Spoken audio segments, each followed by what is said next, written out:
Good morning, everyone.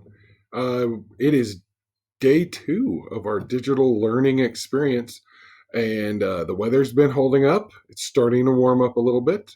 I want to tell you that while you're still practicing social distancing, it's important to get outside and enjoy this wonderful springtime that we're having.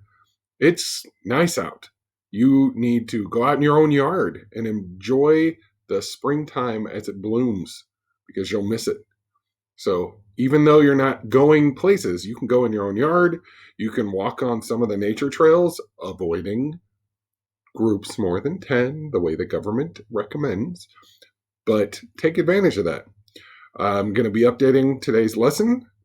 Please be out there, stay healthy, and stay safe, and exhibit clean hand health.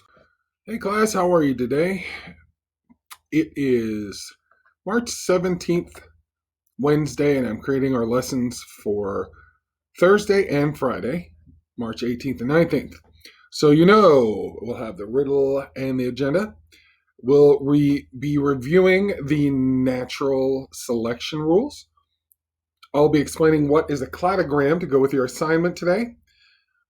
And don't forget, I'll have a separate ticket on Go Formative to go with the assignment. There will be two separate links. The riddle of the day. We've got a suspicious looking briefcase underneath something. And I want to thank Ezra for sending me this.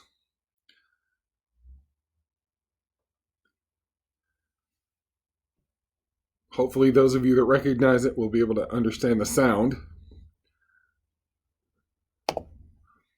Today, we've got nearly 7,050 cases in the U.S., 116 dead. And Arkansas, we're looking at 33 confirmed. Still, most of them travel related. The new update, we have something in Washington County.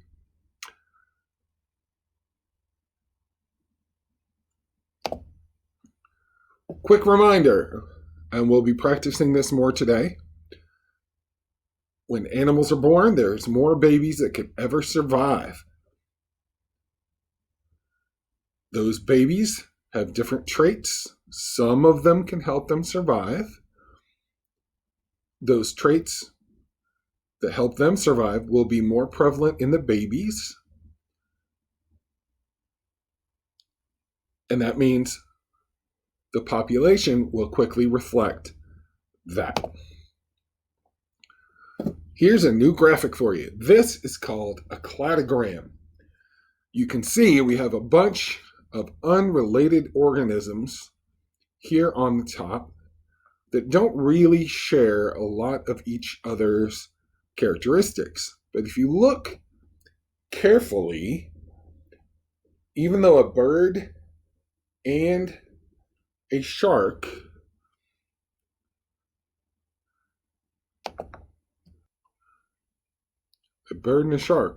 are very, very different,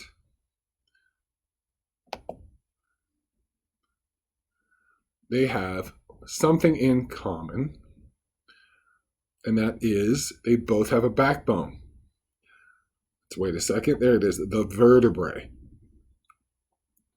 So that means all these organisms between these two links all share a backbone. So that means at one point their common ancestor all the way back at the beginning of time also had a backbone. Once we get away from sharks, whose skeleton is made of cartilage, we move into the bony fish. And you will see that everything above this line has a skeleton made of bone. All the amphibians, all the primates, all the rodents, even crocodiles and birds all have a bony skeleton. This excludes the sharks, whose skeleton is made of cartilage. When you move up, what do frogs have that fish don't? Legs. 4 of them.